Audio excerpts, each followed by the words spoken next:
Boa noite, produtores, boa noite, produtoras, sejam bem-vindos. É um prazer tê-los conosco em mais uma live aqui no canal Leiteria. Hoje é minha segunda vez aqui no canal, então vou me apresentar de maneira breve. Eu sou o HSL Rigo Fiorentin, sou graduado em agronegócio pela Universidade de Passo Fundo, estou há quase 13 anos na Nestlé. Durante 8 anos fui supervisor de distrito leiteiro, atuando nos estados do Rio Grande do Sul e Santa Catarina. E desde 2016 estou atuando como especialista de região leiteira, sendo nos últimos 4 anos no estado do Paraná e também no estado de São Paulo, e a partir de 2020 atuando em Minas Gerais, vinculado às unidades de Ibiá e Patos de Minas.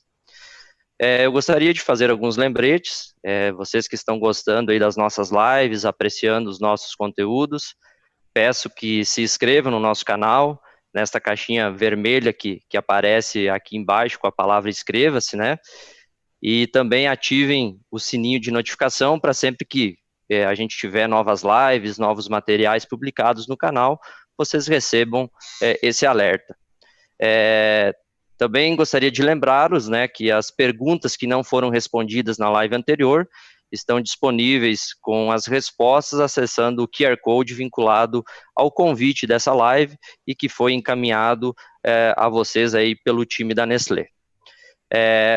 Hoje tenho comigo aqui na moderação desta live o meu colega Renato Andrade, que é supervisor de distrito leiteiro na planta de Araçatuba.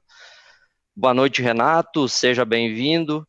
Fique à vontade aí para fazer a sua apresentação.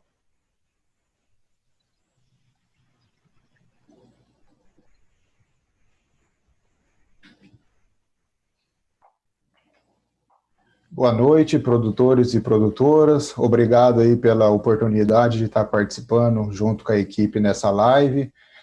Sou nascido em Ourinhos, no estado de São Paulo, a famosa cidade do nosso comediante Ari Toledo, né? Então, assim, a gente vem das origens. Sou formado em zootecnia na Universidade Estadual de Maringá, onde me graduei. Após a graduação, fui trabalhar como consultor no Sebrae São Paulo, na cidade de Votuporanga, onde tive o contato com o programa Boas Práticas na Fazenda, onde me despertou a paixão por trabalhar com leite, né, junto aos produtores, e fui apresentado junto à oportunidade de fazer, em dezembro de 2006, o ingresso junto à equipe da Nestlé. Por aí, completa-se ao final desse ano 14 anos, que a gente vem de 9 anos trabalhando no estado de Goiás, onde a gente passou pela planta de Goiânia, pela planta de Jataí, desenvolvendo os trabalhos, aonde na passagem pelo estado de Goiás eu tive a oportunidade de fazer uma pós-graduação na Universidade Estadual de Goiás, em bovinocultura leiteira, com ênfase em qualidade de leite, onde me ajuda hoje no dia, nos trabalhos, na condução junto às propriedades que a gente supervisiona. No final de 2015, eu vim para São Paulo, transferido para a planta de Araçatuba, onde a gente tem a oportunidade de desenvolver a compra de leite junto aos fornecedores, e nesse último ano a gente teve a oportunidade de participar de um projeto inovador, que é o desenvolvimento da cadeia de orgânicos, né, na planta de Araçatuba, onde a gente vem trabalhando junto aí ao leite convencional e ao leite orgânico, prestando assistência, compra de leite junto aos produtores da nossa região. E hoje, para o nosso assunto, hoje no nosso bate-papo, nessa live, a gente traz o tema, né, de manejo de dejetos, um desafio que gera oportunidade dentro da nossa atividade leiteira, o assunto que cada dia está sendo mais demandado pelo nosso mercado consumidor, que busca saber como que o alimento, o leite, sendo produzido dentro das propriedades, quais são as tratativas, projetos, iniciativas que as fazendas estão implementando e estão buscando para serem sustentáveis e para preservar o meio ambiente. Legal, Renato. Então, para a gente estar iniciando essa live com o tema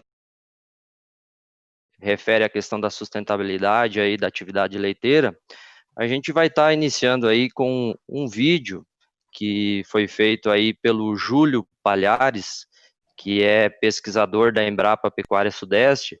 É um cara que conhece bastante do tema, que trabalha bastante tempo em cima desse assunto, e ele trouxe aí uma introdução bacana para a gente depois iniciar o nosso debate.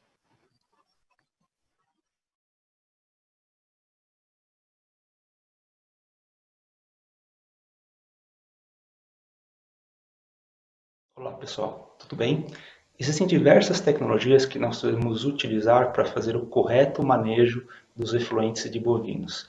Dentre todas essas tecnologias, certamente a esterqueira é uma das principais. Ela tem duas grandes vantagens. Ela é de custo viável, tanto de investimento como de manutenção, e ela é de fácil manejo pelo produtor. Após um tempo que esse efluente ficar armazenado, e para nós calcularmos esse tempo, nós temos que conhecer o volume de efluente gerado na nossa sala de ordenha. Esse tempo vai se dar em dias. Após esse tempo, nós vamos ter uma matéria orgânica estabilizada, com boa disponibilidade de nitrogênio, fósforo, potássio e outros nutrientes. Aí essa matéria orgânica nós vamos poder utilizar como fertilizante nas nossas lavouras, levando nutriente e água para as nossas culturas vegetais. Dois elementos fundamentais para o desenvolvimento de qualquer cultura vegetal. É fundamental que para se fazer essa aplicação dessa matéria orgânica na lavoura, que nós consideremos o princípio de balanço de nutrientes. E daí nós vamos ter um baixo risco ambiental no uso desse efluente como fertilizante. Então, ter a esterqueira corretamente dimensionada e fazer a aplicação considerando as boas práticas agrícolas para isso, vai nos propiciar uma bovinocultura leiteira adequada ao que exige as legislações ambientais dos vários estados e, mais importante, uma bovinocultura leiteira que respeite os princípios do ambientalmente correto e que faça com que a sociedade entenda a nossa atividade da melhor forma possível, sabendo que nós estamos respeitando o meio ambiente na produção desse nobre alimento.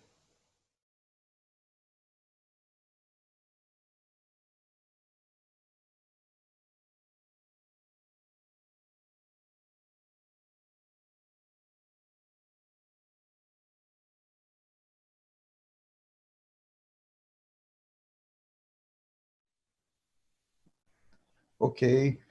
Após aí o relato do nosso colega, o Júlio Palhares, né, falando a respeito do manejo de dejetos pela Embrapa, gostaria aí de dar as boas-vindas e convidar os nossos parceiros da FAO, Agricultura e Meio Ambiente, que vai enriquecer a nossa live no dia de hoje. A parceria com a FAO ela vem desenvolvendo atualmente junto a vários fornecedores da Nestlé no Brasil, projetos de adequação ambiental e meio ambiente. Gostaria de dar as boas-vindas ao Jean, e que o Jean, passando a palavra, faça a sua apresentação. Boa noite, produtor, boa noite, produtora, colegas. Muito obrigado pelo convite, pela oportunidade de estar participando com vocês de um tema que é tão rico para nós, da FAO, Agricultura e Meio Ambiente, por diversas razões, simplesmente porque nós temos, dentro de todas as ações desenvolvidas, essa questão de trabalhar a sustentabilidade na prática, realmente tentando alcançar índices acima da média em todos os setores que a gente vem trabalhando. Eu sou biólogo de formação, formado pela Universidade Federal de Santa Maria e um doutorado em botânica pela URGS já há bastante tempo, e trabalho numa universidade aqui na região sul do Brasil, PPG Ecologia, com diversas cadeiras, e desde 2010 nós criamos a FAO com o intuito de levar processos de adequação ambiental, especialmente direcionados a propriedades rurais, onde a gente observa assim, que nas relações produção e meio ambiente existem muitas oportunidades de melhoria, e foi com esse intuito que a gente está aí agora completando 10 anos, buscando trazer isso cada vez mais na atividade leiteira. Então, é um enorme prazer estar aqui com todos vocês, a gente está muito feliz, e completando os nossos 10 anos, trazendo um tema de tão apreço para todos.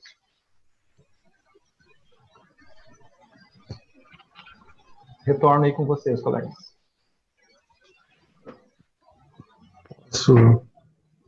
Ok. Obrigado, Jean, pelas palavras. Gostaria de dar as boas-vindas aí ao nosso colega Thomas, parceiro da FAO Ambiental, que faça a sua apresentação, Thomas. Obrigado. Certo. Boa noite, pessoal. Boa noite a todo o time da Nestlé, aos colegas. Boa noite aos produtores e produtoras que estão nos assistindo hoje e a todos que estão aí acompanhando o canal Leiteria. Primeiramente, queria agradecer a oportunidade, né, de estarmos aqui hoje falando um pouco do nosso trabalho. Já éramos espectadores aí dessa iniciativa bacana da Nestlé, que é o canal Leiteria, né? E agora estamos aqui com essa oportunidade, então fica o agradecimento. Eu também sou biólogo de formação, me formei aqui em Erechim mesmo, tenho uma especialização em gestão ambiental pela Federal do Paraná, e, enfim, foi assim como o Jean e o Adriano, nós fundamos a FAO lá em 2010, e vemos desenvolvendo essas práticas de gestão ambiental aplicadas muito no âmbito rural mesmo. Desde 2013, nós atuamos muito diretamente nas propriedades rurais, em uma infinidade de projetos, sempre tentando aliar essas questões de meio ambiente e de agricultura, né, tentando trazer a sustentabilidade para a produção agrícola e desenvolver essa atividade que é tão importante no nosso país, né. Temos uma vivência bem grande já também com essa particularidade das propriedades rurais leiteiras. Já desenvolvemos uma infinidade de produtos.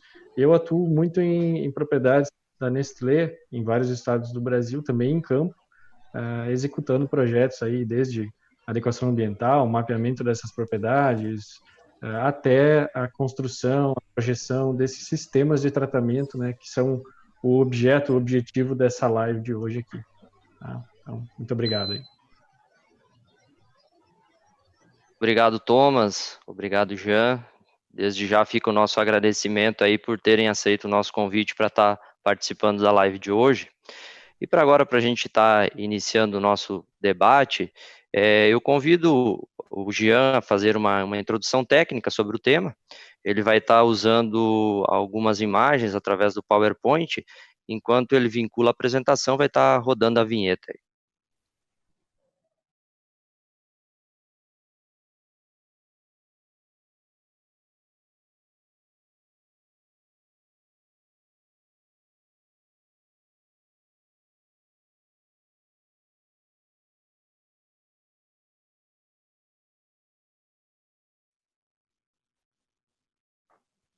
Muito bem, pessoal. Então, vamos começar o tema propriamente dito, né? Aqui tem algumas imagens, a gente vai trabalhar bastante imagens com vocês essa noite para tentar ilustrar bastante, desmistificar muitas vezes alguns pontos que geram bastante dúvidas e curiosidade nos produtores, nas produtoras, quando a gente está começando a introduzir o tema numa propriedade, né? Muitas vezes o produtor ele fica mentalizando, né? Imaginando como que vai ficar o sistema depois instalado. Então, aqui é só para a gente poder dar início à temática com algumas ilustrações para poder darmos aí prosseguimento. Muito bem. O que acontece, então, nos sistemas atuais, né, a gente vem observando ao longo dos últimos tempos, né, um processo muito claro de intensificação dos processos produtivos. Isso é extremamente interessante e oportuno, porque a gente observa uma diminuição de custos, e outros elementos, né, de otimização, de utilização de recursos e tudo mais. Então a gente tem essa questão, né, a otimização, a redução dos espaços, o aumento do número de animais por massa, faz com que a gente acaba tendo os dejetos animais, né, nesse caso os dejetos bovinos, eles acabam se concentrando mais num determinado espaço, principalmente quando os animais eles acabam ficando mais tempo, né, num espaço um pouco mais restrito. Então, a gente acaba tendo uma produção, né, de dejetos que acaba ficando tão concentrados. Muito bem. Então, no sistema antigo, mais tradicional, quando os animais ficavam bastante tempo mais a pasto e, enfim, como, por exemplo, no gado de corte, esses dejetos eles ficavam, né, muito mais espalhados ao longo do território, e agora a gente tem esse momento onde a gente tem muito mais intensificação na localização desses dejetos. Então, a gente passa a ter uma geração que ocorre, e aí a gente tem a necessidade de coletar esse resíduo, né, uma vez que ele fica acumulado em determinados locais da propriedade, né, no caso, próximo das salas de alimentação, de ordenha e tudo mais. Tá? Então, eu vou passar aqui uma próxima imagem para contribuir. Então, aqui é um local onde a gente tem um exemplo disso, né, um sistema bem localizado, né, com os animais, né, dentro dos piquetes e tudo mais, né, os espaços aí bem distribuídos. E na parte central da imagem a gente vai ver isso aqui é o antes e o depois. Então, esse dejeto, né, esse efluente, ele era lançado, né, de certa forma, retirado de dentro do galpão, lançado em algum local. Então, a gente acaba tendo esse problema, né, esse desafio de como trabalhar com esse produto, né, com esse dejeto. E aquilo que a gente sempre diz em campo, né, muitas vezes a gente está deixando o ouro ir, né, o ouro vai indo muitas vezes lá pelo cano branco, né, a gente vai tratar muito disso nessa live, né, ou seja, do desafio para a oportunidade. Então, aqui está a mesma propriedade, vocês estão visualizando o sistema depois instalado. O Thomas vai falar bastante a respeito de como fazer a instalação, passo a passo disso. Mas, basicamente, então, nós temos lá uma geração, né, uma coleta desse resíduo, né, desse efluente, e aí, depois disso, então, uma canalização para ele chegar num sistema de armazenagem. E aí vem o ponto-chave do sistema, que é da gente poder fazer com que ele estabilize, né? Esse processo todo de estabilização para ele, então, mudar diversas propriedades físico-químicas e aí, então, passar de um dejeto, que a gente enxerga, às vezes, então, como sendo um problema, né? Um desafio que fazer com ele, para ele, então, se tornar, de fato, um insumo. E esse insumo, como a gente vai ver depois, ele vai poder ser utilizado, então, para diversas finalidades, seja no enriquecimento aí do nosso solo para as culturas agrícolas, o aumento da complexidade de micro-organismos e todos os benefícios que eles acabam trazendo. Então, aqui agora eu vou colocar mais umas imagens para ilustrar. Aqui um local onde nós tínhamos, então, num determinado momento, até a gente começar os trabalhos, a movimentação dos animais, enfim, você acaba tendo aí os dejetos muitas vezes localizados nessas áreas, e depois com a instalação das lagoas, né, e o posterior uso que nós vamos ter desse dejeto para as áreas agrícolas, para as pastagens e outros aí que acaba se tornando, então, um insumo de alto valor agregado, né? Então, aqui só para ilustrar.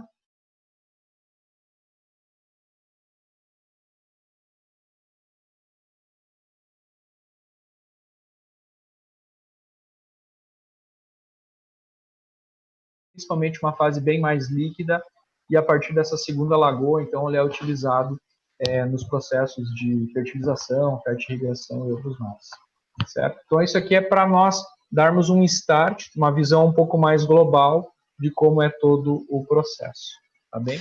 Agora eu gostaria de direcionar aí uma pergunta para o Jean. Jean, e quanto às boas práticas de produção, existe algum indicador relacionado ao tratamento de dejetos? E qual que seria o impacto que o produtor e as pessoas podem perceber de imediato?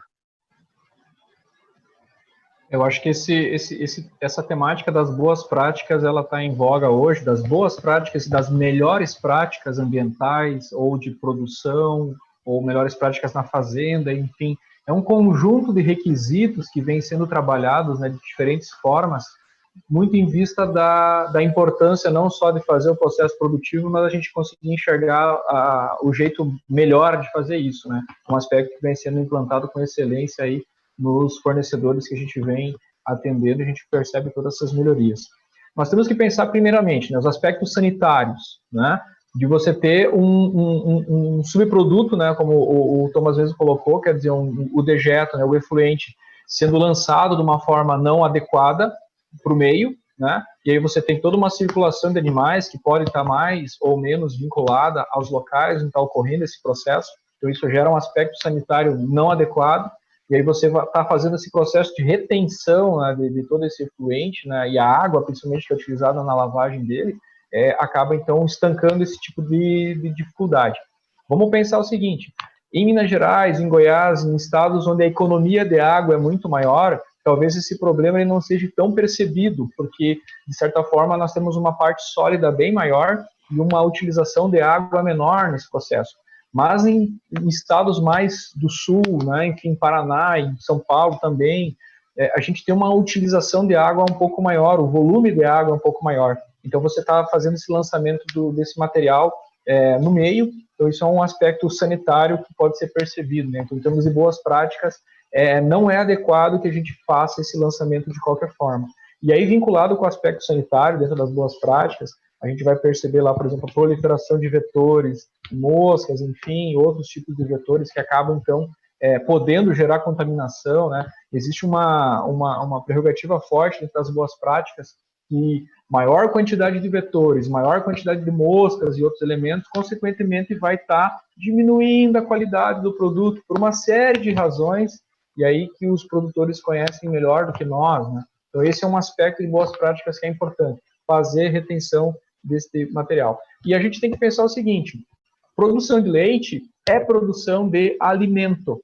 Então, pensar em alimento seguro a gente pode, vamos dizer assim, eu sempre digo para os produtores que nós trabalhamos em boas práticas, você não vai conseguir melhorar a qualidade, né? Você consegue manter a qualidade depois que o produto sai da propriedade, né? Você consegue manter a qualidade. Agora, você aumentar a qualidade, ele tem que sair com a qualidade essencialmente da propriedade, de onde é gerado esse produto. Então, assim, tratamento adequado vai estar vinculado com o aumento de qualidade do produto. E o aumento de qualidade do produto vai estar chegando na mesa do nosso consumidor, da nossa dona de casa, enfim, das crianças e tudo mais, com essa melhor qualidade. Então, eu acho que dentro das boas práticas esse é um grande ponto, né? A questão do alimento seguro. Sem falar nos demais aspectos visuais, né? Na questão de odores e tudo mais, né, que visualmente falando você já cria uma outra, né, já dá um outro visual na propriedade. Isso acaba interferindo até mesmo na nossa própria estima, né, da propriedade do ponto de vista da beleza, do cuidado. Isso tudo vem junto, atrelado a essa melhor prática de cuidado com os efluentes. Né? Beleza. Ok, Jean, obrigado aí pelas sábias palavras. Isso nos motiva, né, a estar produzindo e estar investindo cada vez mais nessa parte de tratamento de dejetos. E a gente, para visualizar um pouco isso, né, para colocar um pouco da forma que é aplicado isso na fazenda, gostaria de chamar aí um vídeo, né, que foi feito com um fornecedor da região de Araçatuba, né, para ele exemplificar para nós e dar um relato a respeito disso.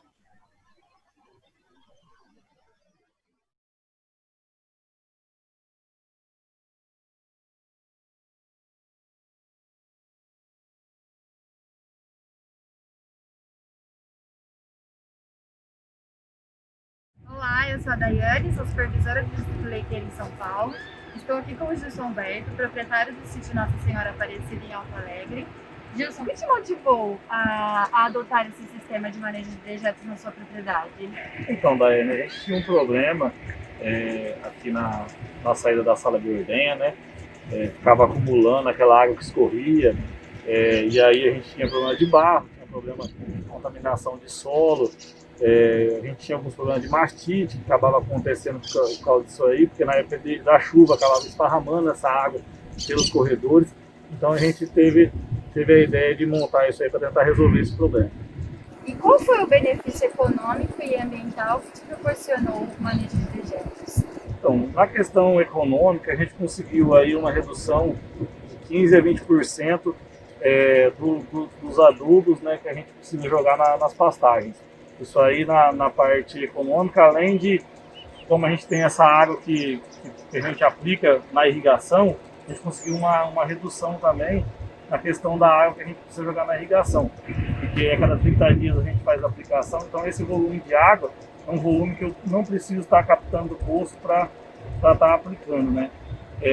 Essa questão de redução de água é uma que já parte para a questão ambiental, além da questão de evitar contaminação de solo. Hoje a questão ambiental está diretamente ligada ao mercado consumidor, né? As pessoas que estão consumindo o produto estão preocupadas com o que a gente está fazendo aqui na fazenda. Isso aí a gente tem que levar em consideração e tá organizando isso também para poder atender os anseios deles.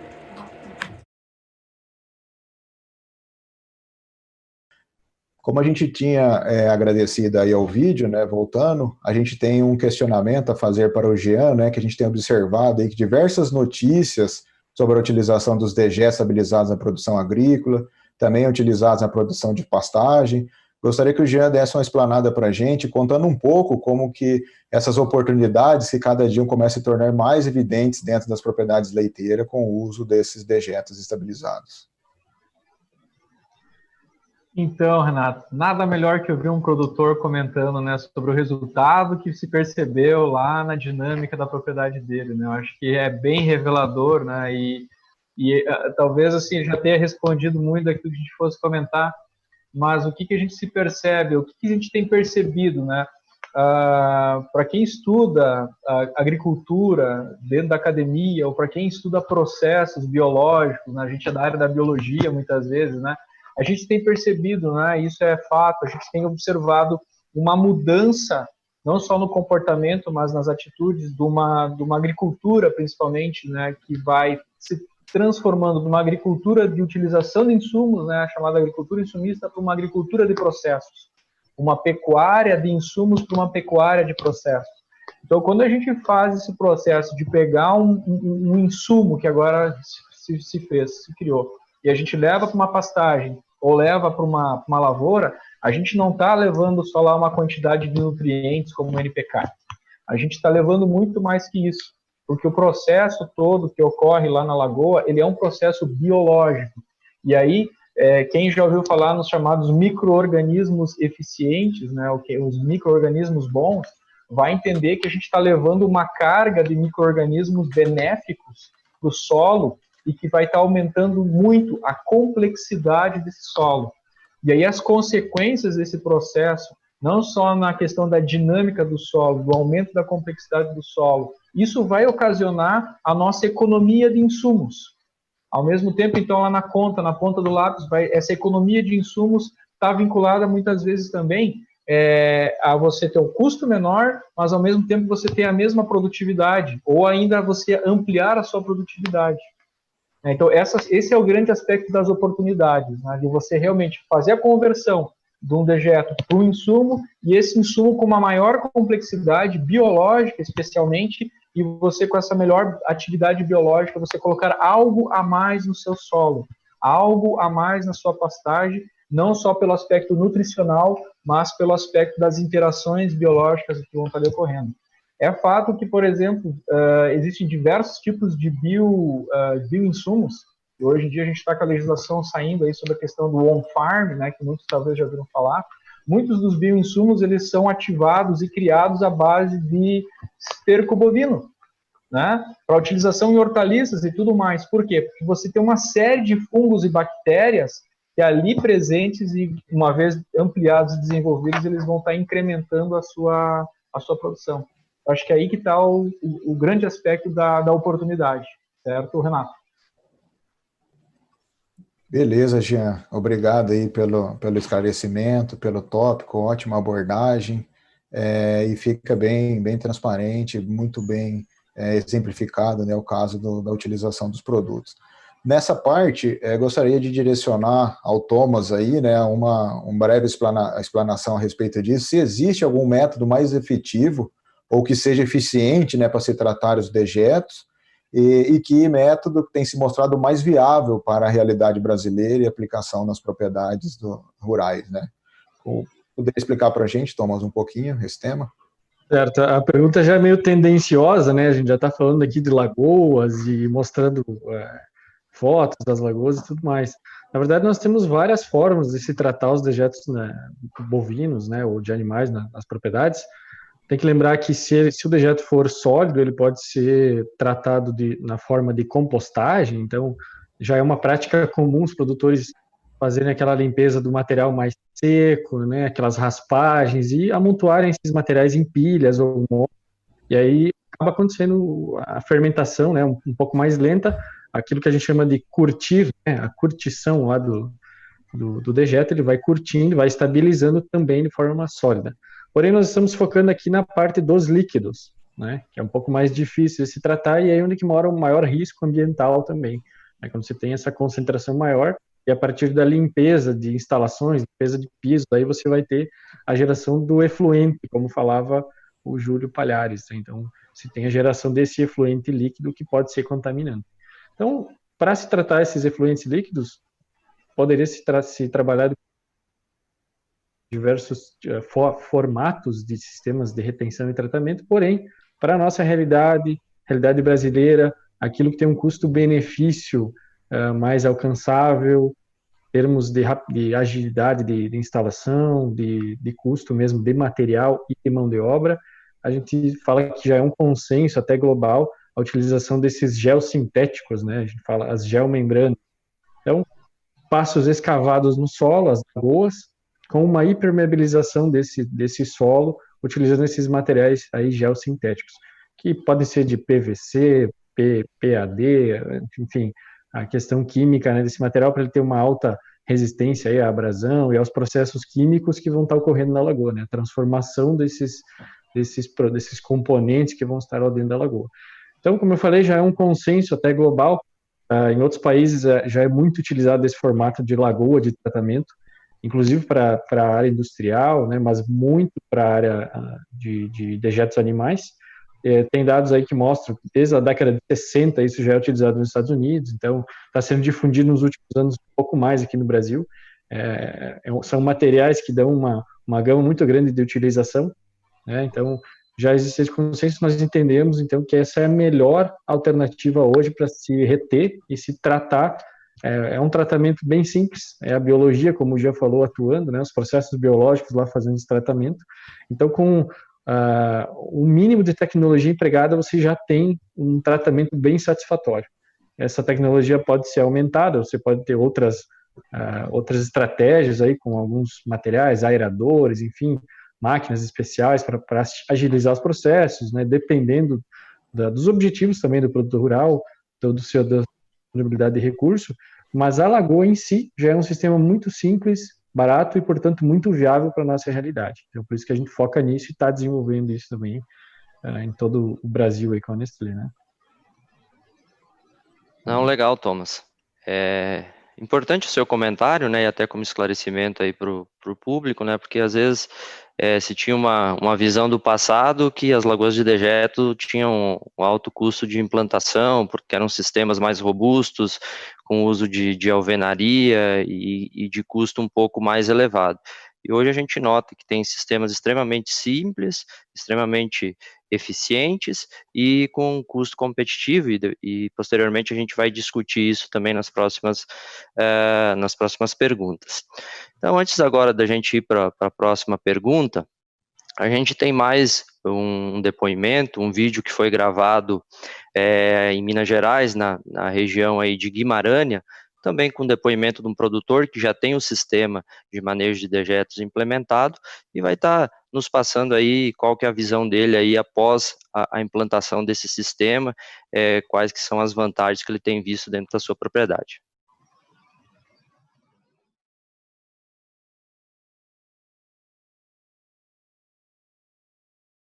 Meu nome é Felipe, sou supervisor da Nestlé na região do Alto Paranaíba, pertencente aqui à fábrica de Ibiá. Estamos no município de Guimarães, produtor de leite da Nestlé. Gostaria que eles se apresentassem. Meu nome é Oswaldo Antônio de Almeida, produtor de leite da fazenda Pouso Alegre. Eu sou o Leandro, filho do Oswaldo.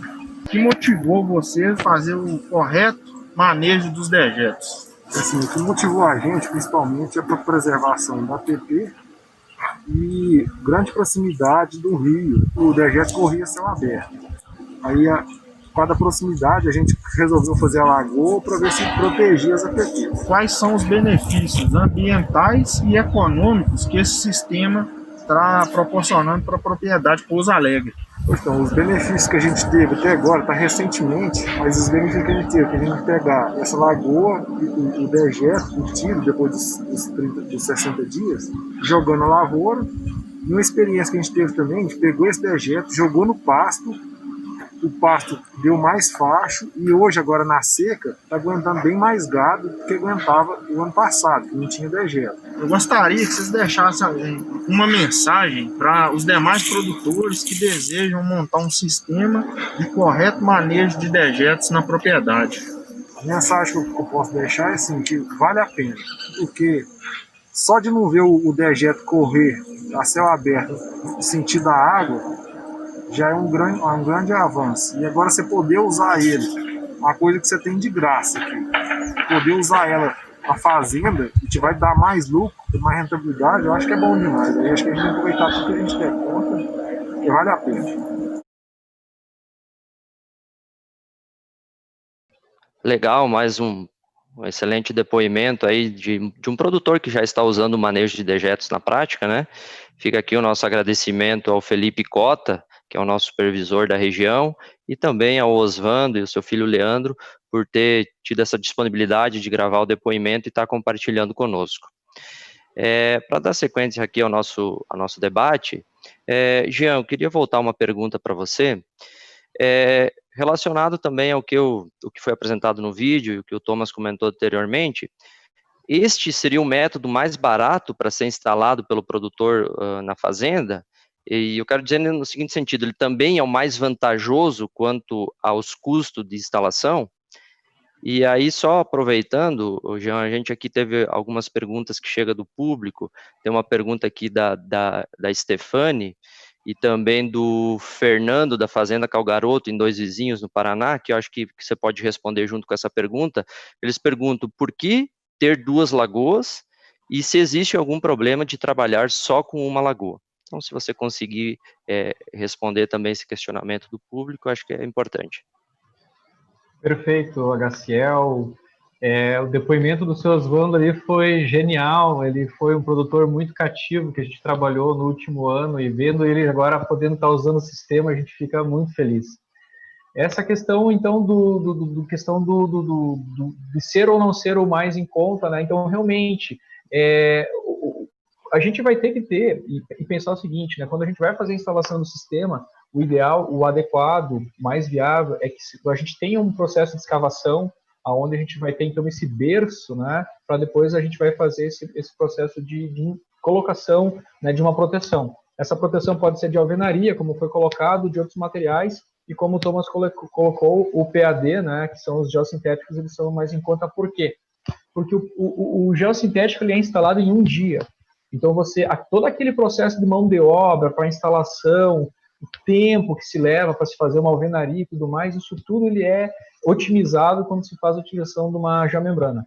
Né? Então, assim, você corta pelo menos pela metade, porque você elimina a questão da mão de obra de instalação de algo um pouco mais demorado.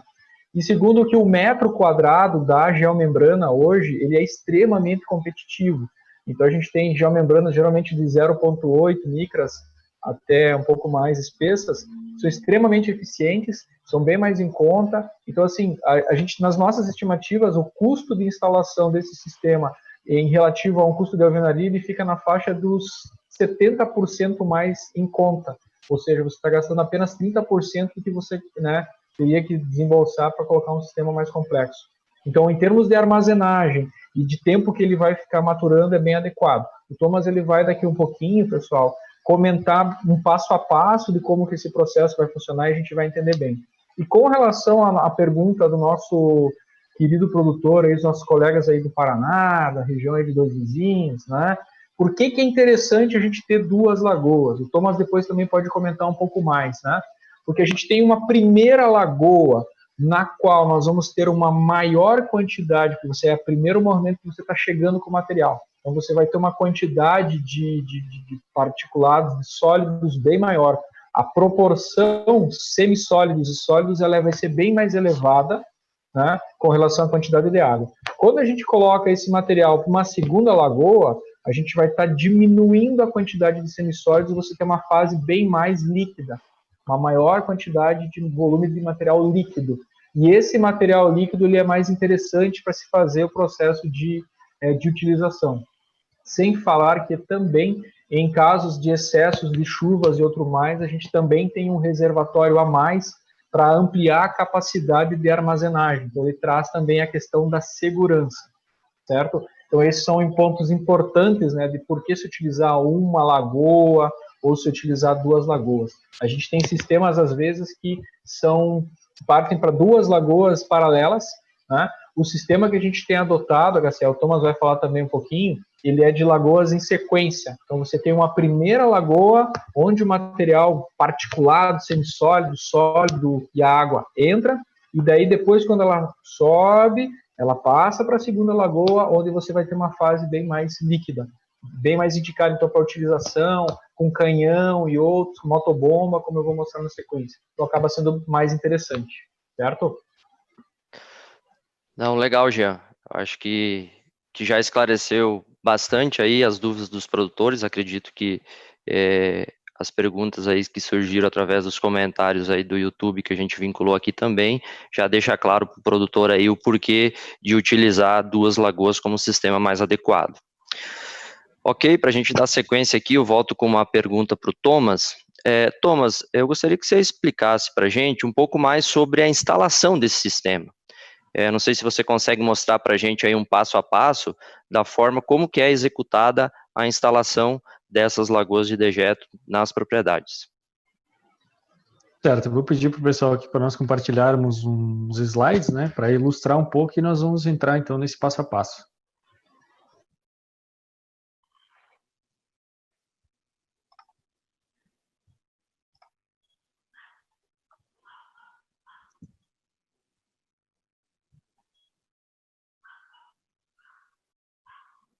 Certo, então nós temos algumas imagens aqui ilustrando os trabalhos de campo. O primeiro passo, que é um dos mais importantes, né, que é todo o planejamento, a projeção, né, projetar o sistema mais adequado para a realidade de cada produtor. É por isso que se faz tão importante essa parte da assistência técnica nesse momento, né. É sempre bom que o produtor busque uma assistência técnica para fazer essa projeção. Você tem que calcular, além do dimensionamento de acordo com o sistema que você tem hoje, também há outros aspectos como que estão lá na legislação ambiental. Nós trabalhamos muito com mapeamentos dessas propriedades, onde a gente consegue gerar dados espaciais, assim, dados geográficos. Então, nós enxergamos dentro da propriedade qual local é o local mais adequado. Então, esse seria o primeiro passo, buscar um local adequado, fora das áreas de preservação permanente, as APPs. Então, onde você tiver um rio, o Leandro e o Osvaldo comentaram, né, eles tinham preocupação, nós trabalhamos lá, existia um riacho muito próximo às áreas de depósito de dejetos, então nós alocamos as lagoas fora dessas áreas de preservação, onde é proibido, né, construir essas estruturas. Da mesma forma, construindo elas, então, a gente evita que esse dejeto chegue lá. Então, além dessa parte da localização, em cima disso vem a contabilização do tamanho do sistema mais adequado. Nós utilizamos algumas formas que englobam principalmente o número de animais em lactação. Nesse momento, a gente tem que determinar não só os animais que estão em lactação no momento, mas também os animais projetando alguns anos à frente, né? Muitos produtores, às vezes, projetam assim, aumentar o plantel de vacas, né? Ou, às vezes, vão mudar o seu sistema produtivo, o sistema mais a pasto vai partir para um sistema confinado, e aí você tem fatores de geração de dejeto muito maiores, né? Você vai ter acúmulos maiores de dejeto e maior utilização de água também no sistema.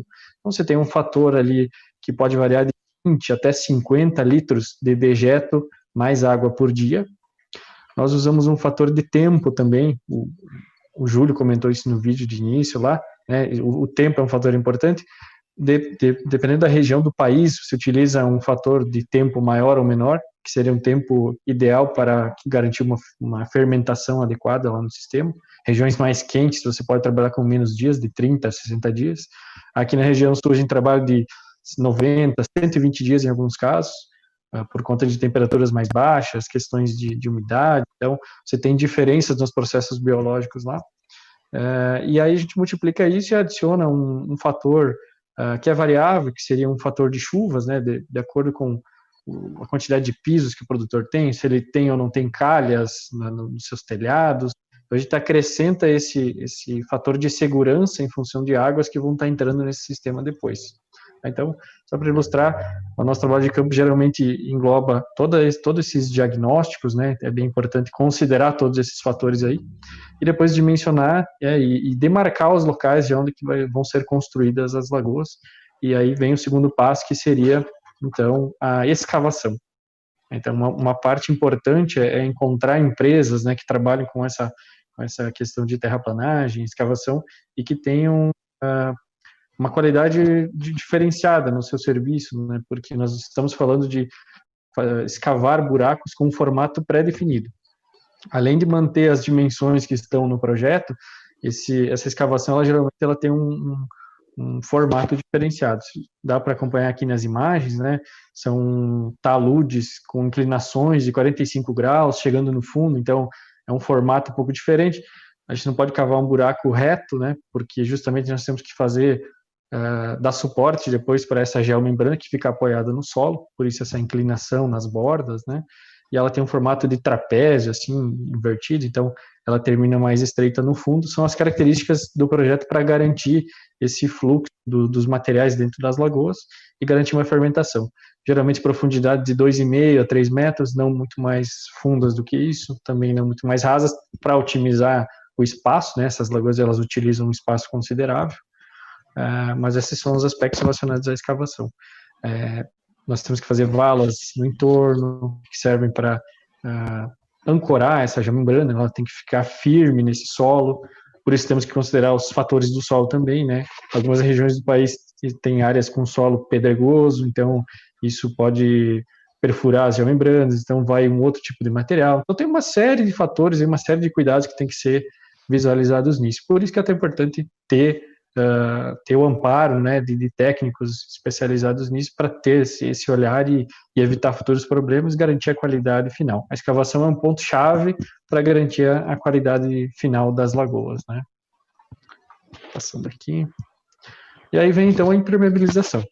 A gente falou que poderia ser feito de alvenaria, de outras formas, mas, né, temos esse consenso já, trabalhamos com o que a gente chama de gel sintético, ou geomembranas. Então, o pessoal chama de lona, né? Não é uma lona, é um material muito mais espesso, ele tem um material que na sua composição química ela é bem diferenciada de outros materiais plásticos, então ele tem tratamentos térmicos e químicos para ter uma alta resistência à abrasão e à ação do tempo, né? Ela vai ficar no tempo, no sol principalmente, né?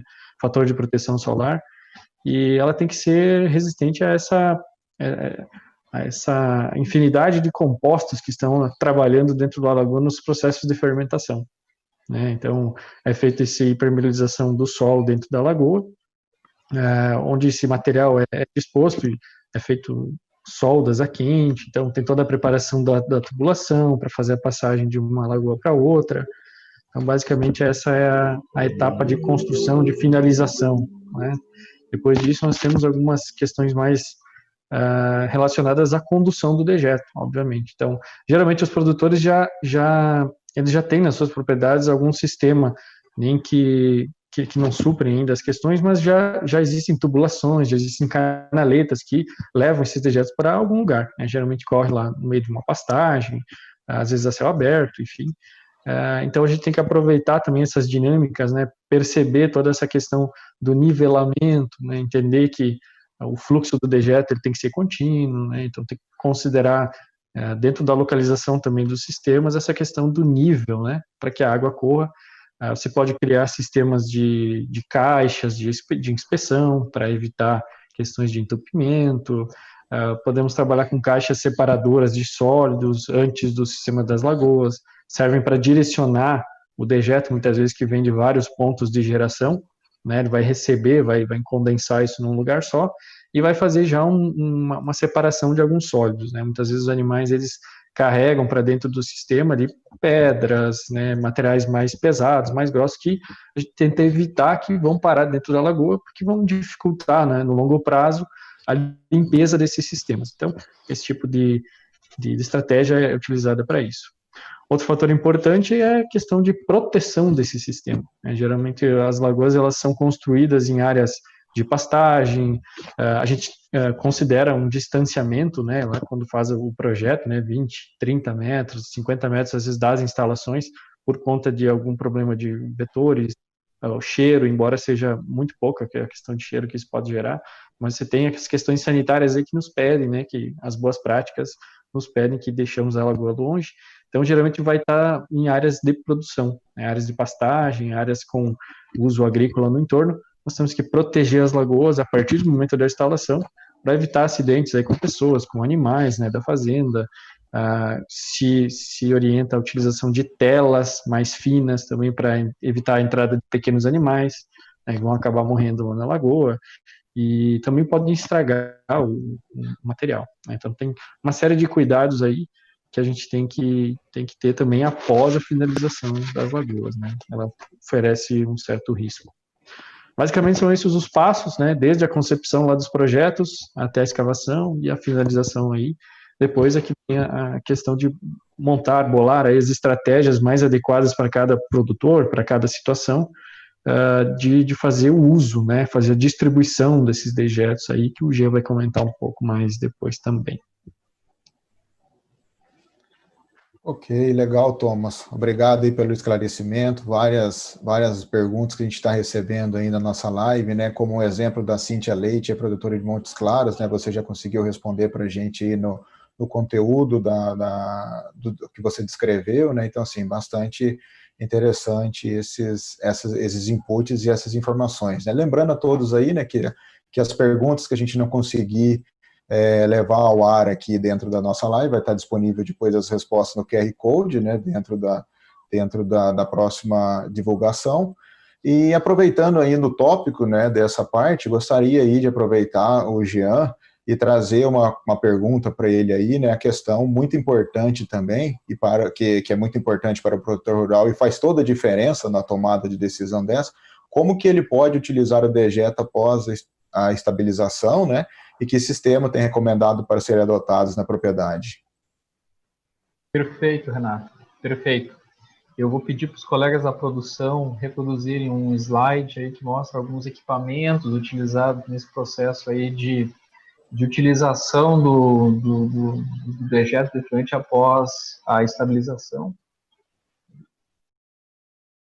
Muito bem, obrigado. Bom, pessoal, alguns dos aspectos que são levados em conta nesses casos, né? Tudo vai depender muito, assim, dos locais onde o produtor vai estar utilizando.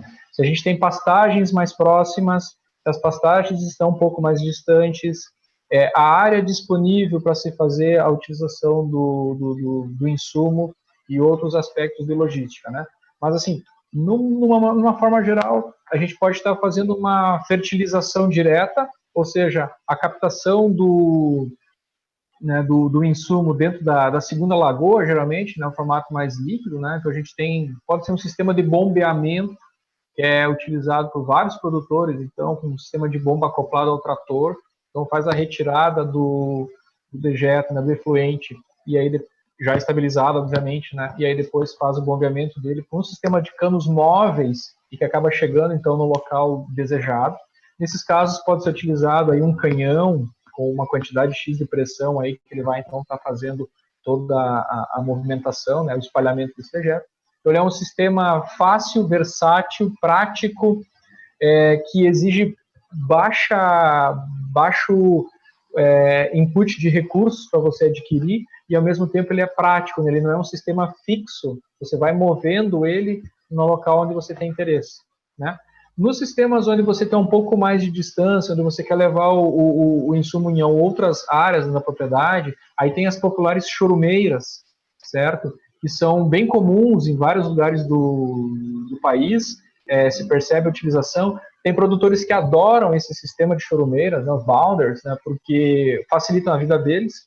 Tem alguns produtores que acham que talvez não é tão interessante, porque a movimentação daquele sistema às vezes pode, quando tem lá, por exemplo, braquiária, em alguns locais, pode causar muita movimentação, quebra o sistema.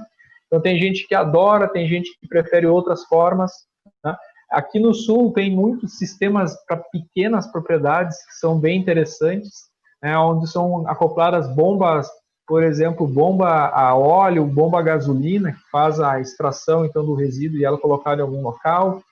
Então, assim, a utilização e até mesmo, eu já ia me esquecendo, se o produtor ele tem um sistema de fertirrigação que está sendo utilizado, nada mais prático do que ele colocar uma bomba ou um sistema que possa puxar o insumo da segunda lagoa e acoplar nesse sistema de fertirrigação que ele já tem. Aí, no caso, por exemplo, de uma pastagem mais próxima, aí ele pode estar acoplando diretamente.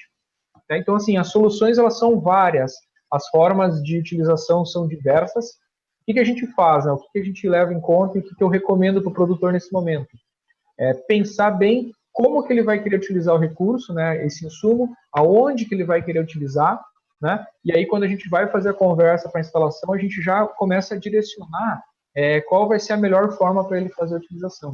Né? Os sistemas são variados, e tudo vai estar de acordo com a forma que ele vai utilizar.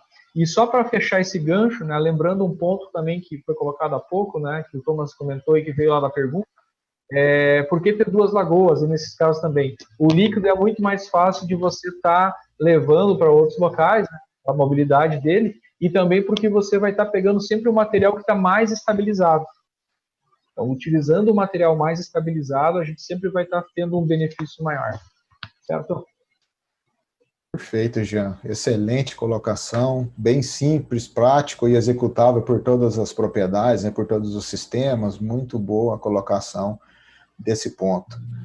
Gostaria de trazer agora um questionamento para o Thomas, aí, né, que como a análise do tema, né, sobre a economia desses insumos que já tem sido percebida com a adoção dessa prática, né, seja na produção agrícola ou mesmo se tratando de pastagem, né? Então, assim, conta para a gente um pouquinho, Thomas, como que se dá essa economia, né, de insumos quando a gente utiliza os dejetos.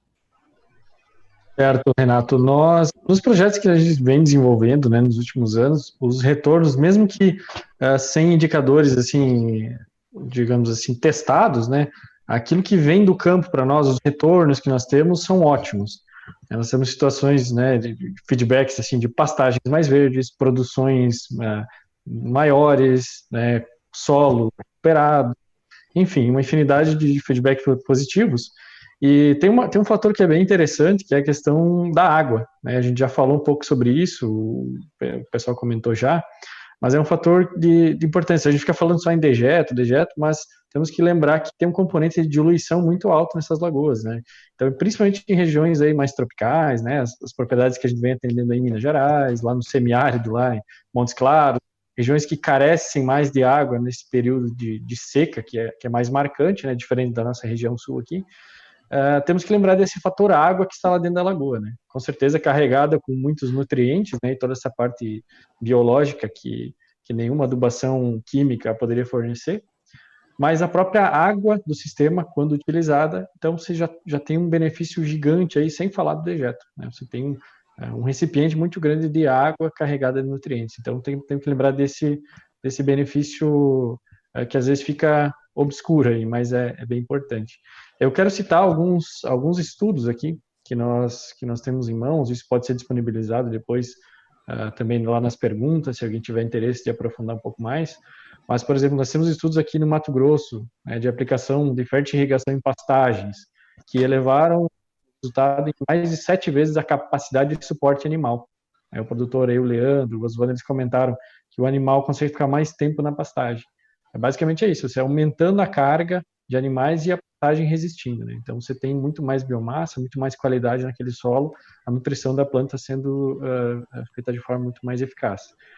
Estudos aqui da Universidade Federal de Santa Maria, no Rio Grande do Sul, aplicação de dejetos em campos nativos, né, que poderiam estar sendo aplicados aí em áreas de cerrado, por exemplo, aplicações de 20 metros cúbicos por hectare. Então é uma aplicação até que razoavelmente grande, né, mas gerando aumentos de produção na ordem de 50% até 204% a mais, né, de índices produtivos de biomassa em campos nativos. Para a cultura de milho, muito importante para o produtor de leite, resultados de estudos em Rio Verde, Goiás, aplicação de doses entre 20 e 50 metros cúbicos por hectare de dejetos, representando o custo final com adubação, com a parte de adubação de 12%, em comparação à adubação química, né, no modelo teste, que era de 32%.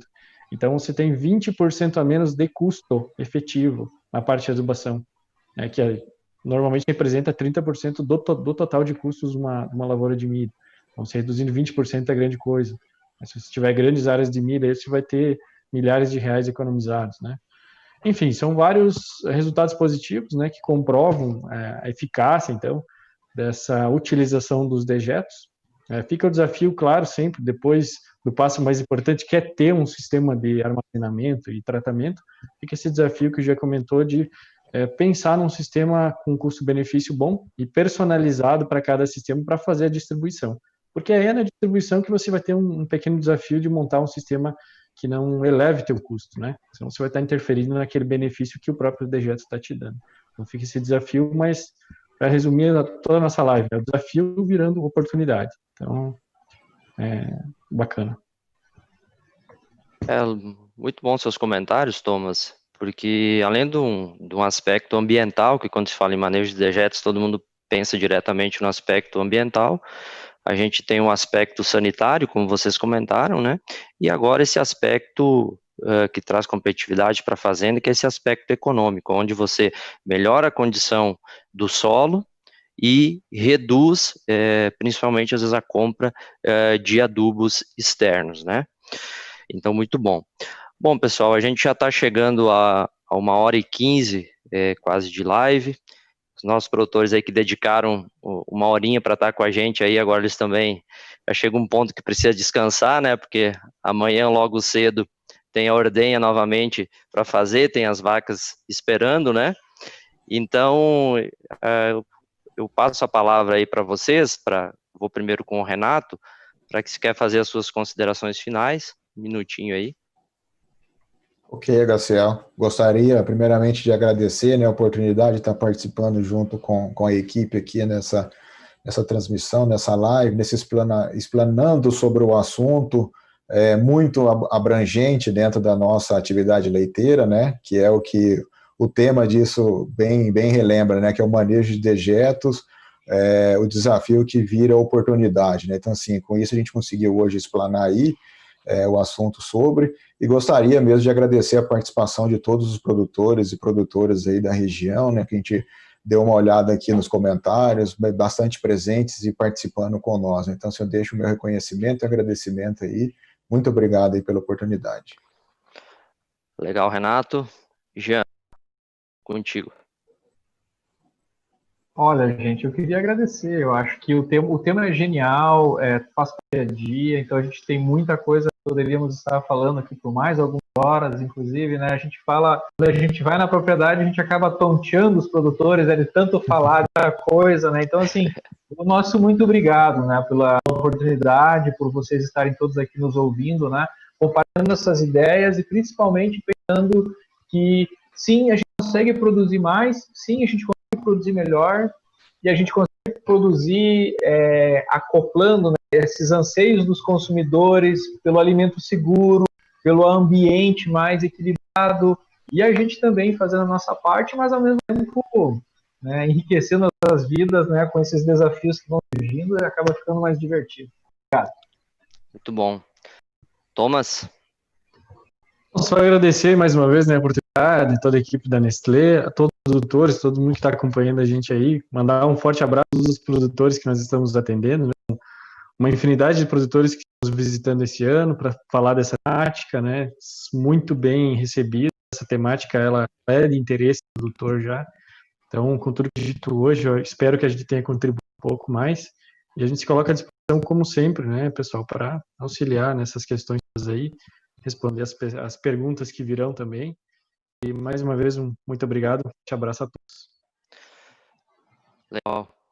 Bom, produtores, produtoras, fica aqui o nosso agradecimento por vocês terem dedicado mais uma hora do tempinho de vocês para estar conosco aqui no canal Leiteria.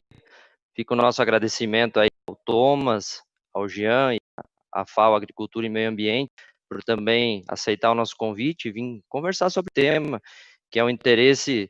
Eu falo assim, a gente tem que pensar sempre no que a gente está produzindo, quem a gente está atendendo. O nosso consumidor ele está cada vez mais interessado em saber os alimentos que ele compra, da onde são produzidos e de que forma estão sendo produzidos. Então, é a nós, que somos produtores, indústrias, atender os anseios desses nossos consumidores, porque afinal são eles que compram o nosso produto. Então, as perguntas, eu sei que teve mais perguntas que foram vinculadas aí no YouTube, a gente pede desculpa por não ter conseguido responder, como o Renato já lembrou, todas elas vão ser respondidas, ser vinculada ao QR Code e será apresentado junto com o invite, com o convite da nossa próxima live. Então, fica o nosso agradecimento, mais uma vez, a todos aí por estarem conosco em mais uma live aqui no canal Leiteria. E como já virou nossa marca registrada, convidaria vocês aí para a gente fazer nosso brinde com o copo de leite, um alimento extremamente nutritivo e que realmente tem um grande esforço das nossas famílias, dos nossos produtores, para estar produzindo esse alimento nobre que chega na mesa de todos os consumidores aí diariamente. Saúde, um grande abraço a todos, nos vemos na próxima live. Boa noite a todos. Um abraço, boa noite. Boa noite.